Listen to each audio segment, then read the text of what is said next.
plasma cannon hummed to life above the jungle, casting a purple glow across the charred earth. But the old man didn't flinch. Instead, he rolled his neck, cracked his knuckles, and said with a grin, "You boys brought lasers to a shovel. Fight." That was the moment everything went sideways. What began as a routine suppression op turned into the most watched disaster in galactic history. The broadcast wasn't supposed to show human resistance. It was meant to display dominance, unity, and peacekeeping strength.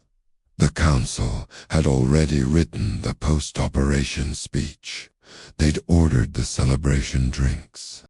They even pre-recorded a video package showing the supposed surrender of Earth's outlaw territory, complete with fake human actors. But none of that happened, because down in the war zone, in a strip of jungle called Zone Red, Earth had decided to send something far more dangerous than fresh recruits or flashy prototypes. They sent the old ones, the ones who didn't care for protocol, medals, or rules. The ones who knew how to win by becoming something even the enemy feared. 10 hours earlier, in the high marble chamber of the Galactic Council, holograms shimmered like statues of light as delegates from 17 species gathered in a circle of arrogance. The speaker from the Centauri Dominion stood first, 6 tendrils waving for silence. She addressed the council with the smooth confidence of a victor already savoring the spoils. The human resistance, she claimed, had become a virus infecting nearby systems. If Earth wouldn't fall in line, it would be brought to heel. She referred to them as feral bipeds, still clinging to nationalism and nostalgic warfare. The Ondia High Marshal laughed, projecting surveillance footage of humans training in the mud with what looked like iron sights and kinetic rifles, primitive, outdated, emotionally unstable. The room laughed. The vote was nearly unanimous. Only one representative abstained, the Aaron delegate, whose species owed their survival to human intervention decades ago. His silence was noted but ignored. The mission was approved. Strike ships would descend. Peace would be enforced. Resistance erased. The Council's entertainment network, Galactic Stream 1, seized the moment for ratings. They named the campaign Operation Pacify, opening it with a propaganda teaser set to orchestral music. The broadcast showed images of warships powering up, fleets departing, alien troops suiting up in sleek armor. Commentators praised the efficiency and courage of the elite alien regiments. Viewers tuned in by the billions on every major world, from the crystal domes of Valor to the subterranean towers of Kirox. People gathered in plazas to watch the spectacle. It was going to be a quick, clean humiliation. The final chapter in humanity's rebellious story. And then a glitch hit the stream, just for a moment. Static flickered. A shaky feed appeared. No fanfare, no sound effects. Just a grainy image of an old man standing in front of a jungle, wearing patched camo and a necklace made from spent bullet casings. He lit a cigarette, smiled at the camera, and said one sentence: "Send whoever you want. Just make sure they're insured." The feed cut. The broadcast tried to recover, but the seed was planted. And deep down, somewhere beneath the mockery and pride, a quiet discomfort crept into the back of every strategist's mind. Hours later, the dropships broke through the clouds. Thunder cracked. Rain hissed on metal hulls as armored cruisers hovered. Over Zone Red, alien soldiers deployed in diamond formations, their helmets scanning for heat signatures. Jungle rot clung to everything. Their onboard AI reported minimal resistance, no electromagnetic defenses, no artillery nests, nothing but silence and foliage. The operation commander, a four-eyed Yannick named Corval, ordered his troops forward. With an arrogant flick of his wrist, he was already drafting his after-action report in his mind, until one of his forward scouts radioed in a strange sight. Piles of rocks, arranged in small mounds. One of the alien troopers kicked one over laughing. A moment later, the ground exploded beneath him.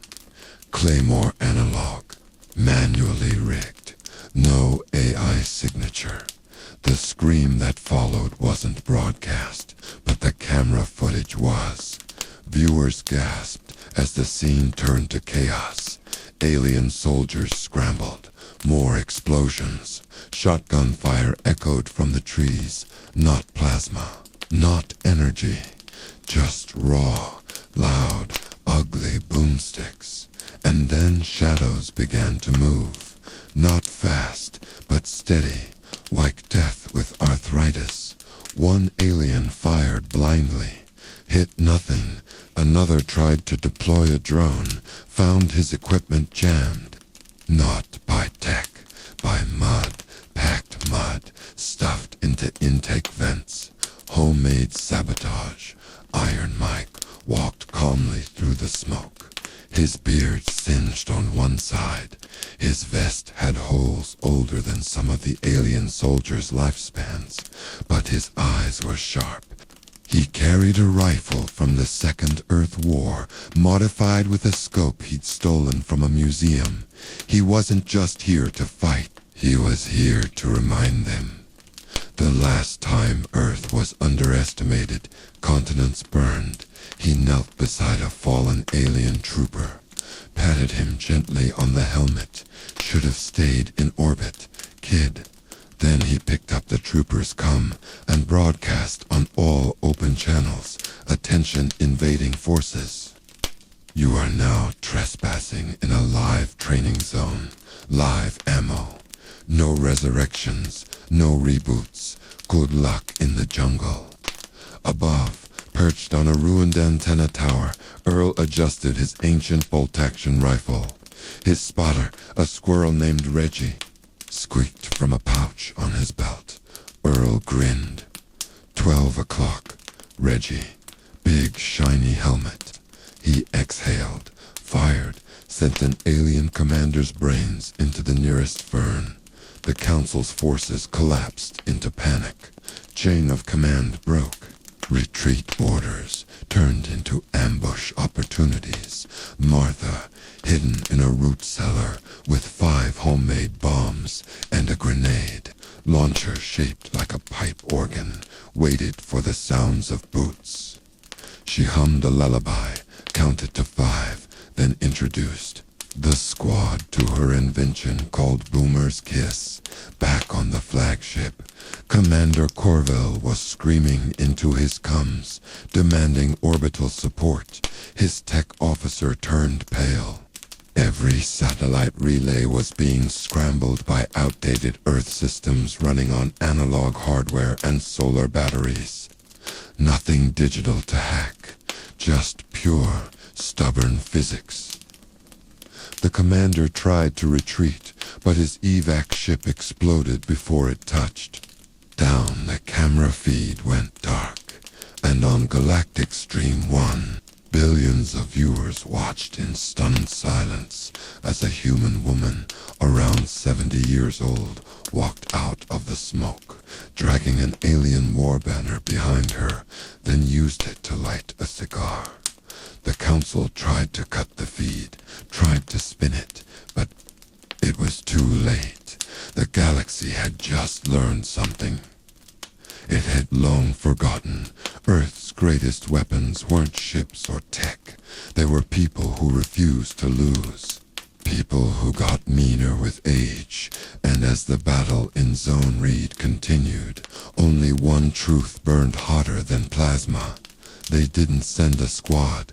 They sent the last generation born to break enemies with their bare hands, and they had just gotten started. Smoke still clung to the valley like a vengeful ghost, curling around branches and rising from the twisted wrecks of dropships that now served as accidental monuments to alien arrogance. The jungle crackled with heat as smoldering leaves rained down, and through the haze they walked, not marched. Walked like old men strolling through memories. Iron Mike led the column, a shotgun slung across his back, machete in hand. He didn't talk. He didn't need to. Behind him came Sergeant Earl, chewing a stick of beef jerky like it was sacred ritual. His long rifle balanced across his shoulder and a battered scope around his neck like a lucky charm. Doc Ramirez limped. Next, half his vest open, one arm covered in blood that wasn't his. Humming a mariachi tune and tossing broken alien gear into a sack labeled "Don't Touch." Bringing up the rear was Martha, dragging what looked like half a microwave oven and muttering to herself about fusing coils and cosmic idiocy. These weren't soldiers in the traditional sense. These were survivors who had become weapons, and every footstep they took told the jungle to back off. They stopped near a stream where Earl set up a temporary watch post beneath a camo net made of shredded alien flags. Mike knelt beside a fallen tree and pulled out a map, not a hologram, a paper map, stained and creased and worn thin along the folds. Doc looked at it and laughed. "We're fighting space marines with a gas station atlas." Mike didn't respond, just tapped a finger where the alien dropships had landed. "They're trying to move north. Probably think the ruins up there offer cover." "They don't." "No, it's a trap," Martha chimed in, eyes gleaming. "That's where I left the ceramic bees." Ceramic bees were, in fact, shaped like bees, full of explosive dust. Completely silent until they detonated into 1,000 spinning shrapnel stingers. No one asked why she invented them. They just marked the location with a small skull and kept moving farther ahead. The remaining alien squads regrouped in a ravine. Battered and confused, Commander Jessica of the Vexery Legion was one of the few who retained command structure. Smarter than the rest, less arrogant, more observant. She knew something had gone very wrong. Her soldiers spoke in hushed voices about ghosts, about humans who didn't die when shot, about traps made of kitchen utensils and sharpened coins. Jessica pulled her second-in-command aside and asked the question no one wanted to voice. "How old are they?" The answer came back uncertain. Estimates ranged from 60 to 90. Jessica stared at the fire, not sure whether to laugh or shiver. These weren't standard infantry. They were leftovers, or perhaps kept in reserve for a reason no one alive remembered. Meanwhile, Iron Mike and his team approached a ruined village once used as a refugee station decades. And Mike planned to make use of every sound. Earl climbed into the bell tower with his rifle and rigged tin cans to TRIPWIRES. Doc Recon converted a broken refrigerator into a triage station and set out needles like candy. Martha assembled what appeared to be a robotic scarecrow with 2 machine guns for arms and a speaker that looped angry grandpa rants. When she switched it on, it yelled at nothing in particular about taxes, loud music, and synthetic butter. The bait was ready. Jessica's forces moved carefully through the forest, scanners active, drones deployed. They were not the cocky, laughing force that had dropped with banners and speeches. Now they looked behind every tree. They whispered. They argued. One squad found a boot hanging from a vine attached to nothing. Another discovered their own supply crate, booby-trapped with Earth-made bear traps. Jessica kept them moving. She knew they had to reach high ground before nightfall. But the village appeared too perfect, too quiet. She ordered a halt, sent in recon. The first scout entered, alone, moved slow, careful, avoided the obvious traps. Detected the scarecrow early and reported it back with a chuckle. "It's just noise," he said. That's when the floor caved beneath him, dumped him into a pit of old spears, covered in chili powder and salt. The second scout didn't even get that far. A can rolled from a window. He looked at it, then looked up. That was his last mistake. Earl's bullet went through the center of his helmet like threading a needle. Jessica pulled her troops back and called for air support. She had a carrier still in orbit, ordered a low-fly drone sweep. Moments later, a sleek recon drone buzzed down toward the village and began scanning. Just when it locked onto the scarecrow, a massive net launched from the church steeple tangled the drone and yanked it into the bell tower, where it exploded in a ball of static. Somewhere in the trees, Doc Ramirez laughed so hard he dropped his stethoscope. Mike radioed the council's command frequency, knowing full well they were listening. "I'll trade you the drone wreck for a can of peaches and one good joke." Back in the council chamber, the laughter had stopped. Representatives stared at static-filled footage and garbled convexery. Delegates shouted for orbital bombardment clearance. The Zenturi demanded a review of human military history, which someone admitted hadn't been updated in 70 years. The Aaron representative simply leaned back in his seat and smiled grimly. "Told you," he muttered. "They don't retire. They just reload. Drink water and avoid any fruit that smelled like motor oil." Then, as the moon rose, Mike circled back alone toward the center of the alien camp. He wore a cloak made of therm-reflective rags and moved like the ground itself. He planted one device, just one, a noise generator small and annoying. It began to beep at irregular intervals, not loud, just enough to keep someone awake. And then he left by morning. The alien camp was sleep-deprived and jittery. Troopers argued over hallucinations. Some saw humans moving through trees that weren't there. Others heard laughter in the radio static. Jessica called for calm, but the lines were fraying. That's when the convoy exploded.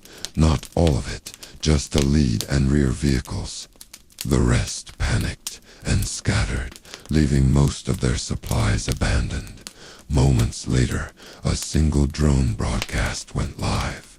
It showed the wreckage, then cut to a live shot of Mike holding a bottle of alien rations and sniffing it with mock disgust. He said, "Tastes like chicken." Then he poured it out and walked away. The signal looped across a dozen alien channels, all hacked by Earth's old systems. There was no stopping it. On the Council's main floor, the gravity of the situation finally settled in. This wasn't just a tactical failure, this was cultural. The belief that humans were primitive, emotional, and easy to crush had backfired. The more the humans resisted, the more the galaxy paid attention. And the more attention they got, the more dangerous they became. Delegates demanded countermeasures. One suggested deploying mercenary fleets, another proposed releasing experimental war beasts, but the damage was already done. The illusion of dominance had cracked, and through that crack, fear was seeping in. Iron Mike and his team regrouped at the cliffside overlooking the valley. They didn't cheer. They didn't smile. They simply marked off another objective on a paper list written in pencil and waterproofed with cooking oil. The next target was the orbital uplink tower. If they could disable that, the Council would lose all real-time vision of the battlefield. Mike stared at the map while the others prepped. Then after a long silence he said, "One more good punch and they'll start bleeding from the inside." None of them asked how he knew, because Mike didn't guess. He remembered. He had seen empires fall before. He had outlived the last one by breaking their will first, then their bones. And now, with one war behind him and another unfolding, he was about to teach the galaxy a lesson it would never forget. The old men were moving again, and this time they weren't just defending Earth, they were rewriting the terms of surrender. The jungle wind shifted that morning, not with the breeze of weather, but with the sudden stillness of movement, like the land itself was waiting. Iron Mike crouched at the tree line, studying the uplink tower perched halfway up a rocky hill. It wasn't elegant, just tall and armored with reflective plating that blinked in the morning sun. Around its base were bunkers, plasma batteries, and patrols of alien soldiers that didn't know they were already marked. The tower wasn't just a communications relay, it was a symbol, a monument to the Council's reach, the structure they'd planted like a flag to say Earth was being watched. Mike didn't care about the symbol, he cared about the wires. Cut the right ones, and the Council would be deaf, blind, and angry. That was the goal, not just disruption, humiliation. Sergeant Earl was already in position on the opposite ridge. A homemade ghillie suit draped over his frame and a spotting scope clamped to his eye. He clicked the comms mic once. No words, just confirmation. Martha had finished prepping a distraction a mile south. A collection of recycled alien tech cobbled together into a walking heap of noise and light. She called it Gloria. Gloria made beeping sounds that imitated command signals and broadcasted propaganda quotes stolen from the Council's official speech education feeds. It was currently heading toward the lower entrance of the uplink facility, singing something about interstellar unity at full volume. Mike signaled Martha to activate Gloria. Her humming voice echoed across the valley, and the aliens immediately scrambled to intercept what they assumed was a hack attempt by Earth's main forces. Meanwhile, Doc Ramirez rolled up in what looked like a broken-down field cart, but beneath the rust and camouflage tarp was a coil-based disruptor that Martha had fused together using a toaster, a pulse battery, and her late husband's hearing aid. They'd tested it once. It worked for 10 seconds and knocked out every light in a 10-mile radius. Doc climbed out, adjusted his collar, and began setting the machine up with shaking hands. He wasn't nervous, just old. Shaking came with the job. Iron Mike used the distraction to slip into the outer zone. He moved like he had for decades, using broken lines of sight, crawling beneath sensors, placing damp clay under his boots to mask heat. A camera turned. He stopped, vanished into the bush, waited. It passed. He kept moving. The path to the base of the tower was steep and lined with motion sensors, but half of them were covered in dew and grime. Alien troops had grown sloppy. That was the fatal flaw. Confidence had dulled them. Mike counted the patrol rotations and moved during the 2-second gaps. When he reached the service hatch, he didn't blast it open. He opened it with a screwdriver he'd been carrying since the Second Orbit War. He didn't say a word as he entered, just tapped the comms once. Inside, the tower buzzed with low-energy lights blinking across consoles and alien guards walking with casualties. Mike stayed low, slipped behind storage crates, and moved toward the main panel. He found what he was looking for, a junction cluster linked to the transmission core. It wasn't elegant. It didn't need to be. He pulled 3 wires, cut one, then jammed a coil into the socket. Then he smiled and whispered into the comms, flipped the toaster. From the southern ridge, Doc hit the switch. The valley went dark for exactly 7 seconds. Not blackness, but silence. Radio silence. Sensor silence. Drone feeds dropped. Satellites lost sync. The Council's monitors turned into walls of static on ships across orbit and planets across the stars. Officials slammed fists into consoles and shouted for status updates. There were none. Earth had vanished from view. The moment passed. Power returned. But when the Council systems rebooted, they didn't find their units in control. They found footage, spliced, edited, and looped. Feeds now dominated their screens. Videos of alien generals retreating from fire, troops crying out for help. Interviews from captured mercenaries revealing the panic inside the ranks. Then came the message, a recording of Iron Mike, bloodied, sitting on a broken alien crate, staring into the lens. He didn't threaten. He said 6 words. "We told you. You didn't listen."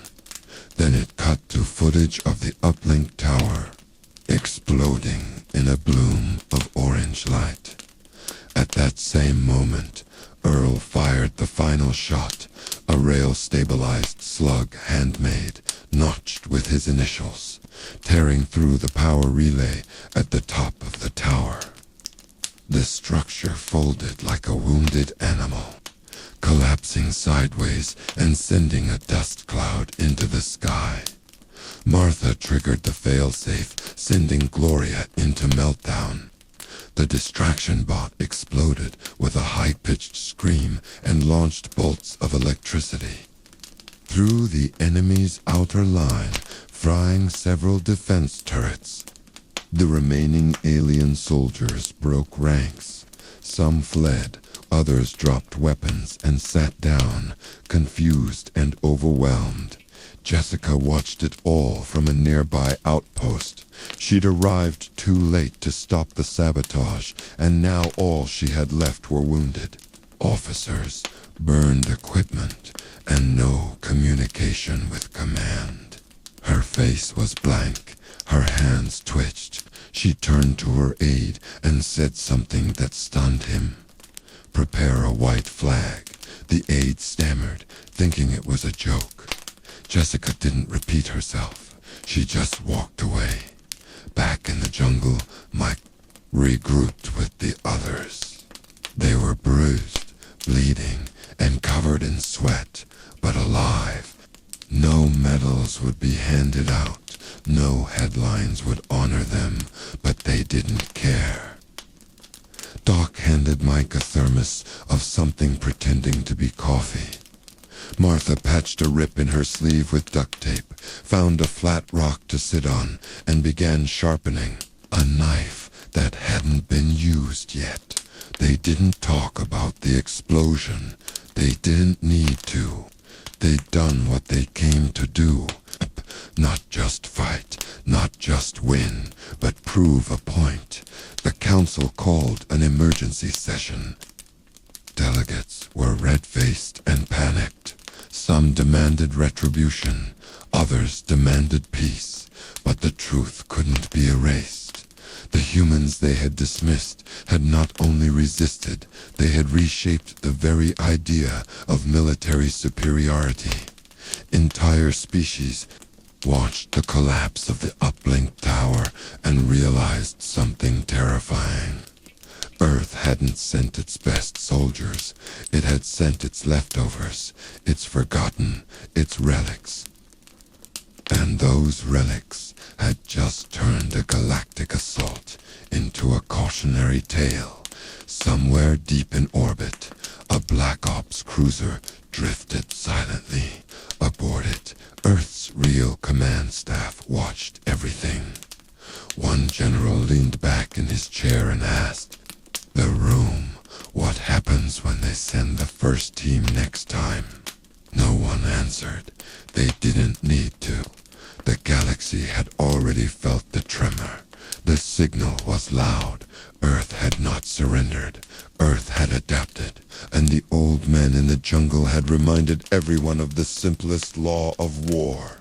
You don't bury a fighter just because he walks with a limp. You watch him. You fear him.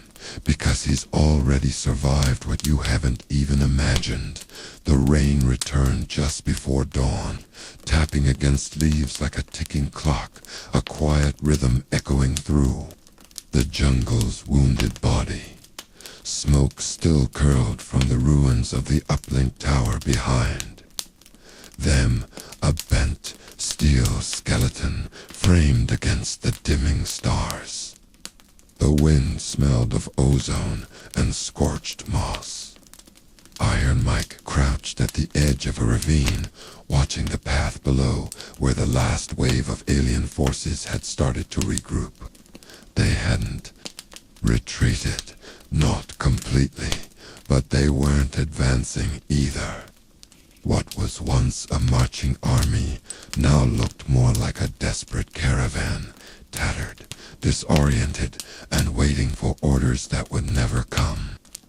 Somewhere in that scattered mess, Commander Jessica was making one final decision. Mike didn't envy her. He just wanted her to pick quickly. Martha sat nearby under a broken antenna dish, wringing water out of her socks and muttering about damp detonators.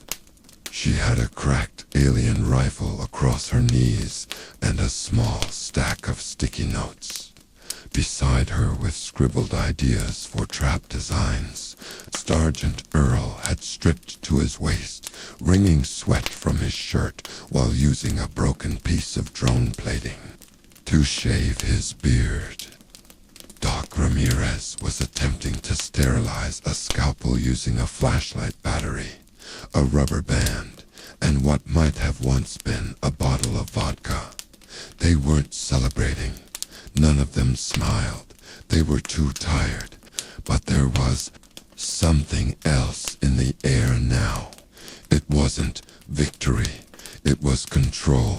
The chaos was theirs to command down in the alien encampment. Jessica stood in front of a collection of salvaged communication rigs that buzzed with static. Her officers, what few remained, stood around her like statues in a storm. She'd sent messages, dozens of them, requests for reinforcements, clarification, rescue. The Council had stopped responding. Her uplinks to Orbital Command were severed. Emergency protocols yielded nothing but recycled command codes and a brief, silent acknowledgement from someone high enough up the ladder to mean danger. Jessica didn't need orders anymore. She understood exactly what was happening. They were being erased, not killed, just abandoned.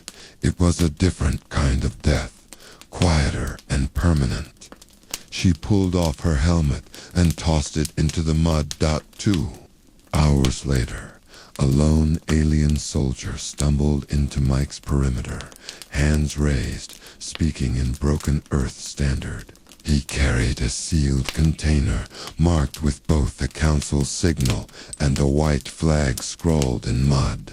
Mike approached, his shotgun resting casually on his shoulder. He listened. The soldier trembled and offered the container. Inside was a data chip and a single line of text scratched into the interior panel. Negotiation requested. Location: neutral ground. Mike turned back toward the tree line and whistled once. Earl nodded from his perch. Martha didn't even look up. Ramirez grinned and muttered, "About damn time." They picked the old amphitheater as the site. Once a music venue carved into a canyon wall, it now stood hollow, vines creeping across the stage and old floodlights rusting where they hung. The Council had tried to erase Earth's culture. The jungle had preserved it out of spite. Jess arrived with 3 aides. No weapons, their hands empty. Mike stood on the opposite side with his team spaced behind him like guardians of an ancient shrine. No flags, no speeches, just the rain and the ruined walls watching. Jessica didn't bow, neither did Mike. She spoke first, her voice sharp, but without its usual fire. She admitted failure. She didn't try to justify it. She simply acknowledged that her forces had underestimated the environment, the tactics, and the human spirit. Mike listened, arms crossed, saying nothing. Then she asked for an exit, not just for her troops, but for those still scattered in the forest, wounded or lost. She offered no threats, no conditions, just a request for dignity, for silence. Mike studied her face. He saw something most wouldn't expect. Not shame, not fear, just weariness. He nodded once. That was enough. The agreement wasn't signed. It wasn't even written. It was sealed with a moment of silence and a look that carried more truth than any document could. Jessica and her people would be allowed to evacuate under watch. No weapons, no comms, just a return home that would be quieter than any victory parade. The galaxy would call it a stalemate. The Council would twist it into a temporary ceasefire. But the truth was already burned into the soil. Earth had been tested, not by fleets or technology, but by arrogance. And it had answered with memory, grit, and old men who knew how to turn survival into warfare. The evacuation began that night. Mike and his team watched from a ridge as small dropships descended like ashamed vultures. One by one, alien survivors climbed aboard. None looked up, none spoke. No one fired a shot. When the last ship rose into the sky and vanished through the clouds, the jungle finally exhaled. The birds returned, the winds softened, and somewhere deep underground, Earth's real command staff opened a bottle of something ancient and quietly toasted to the people who had once again done the impossible. Mike and his team didn't go back to base. They didn't want parades or medals. They moved north into the thicker parts of the jungle, where old bunkers still hid and Earth's secrets slept in silence. Martha wanted to finish one last project. Earl said he'd teach sniping to anyone who could beat him at cards. Doc decided he might retire again, this time in a cave with decent acoustics and no one bleeding nearby. Mike never said what he planned. He just walked ahead, shotgunned across his back, eyes on the horizon. Weeks passed. Stories spread across alien networks and human colonies. Tales of the Earth veterans became legend. They weren't always accurate. Some said Mike could shoot down a drone with a toothpick. Others claimed Ramirez had injected himself with liquid courage before battle. Martha became known as the grandmother of explosive poetry. Earl was rumored to be invisible when still. None of them corrected the stories. They didn't have to. The message was the same dot in the Galactic Council chambers. Things changed quietly.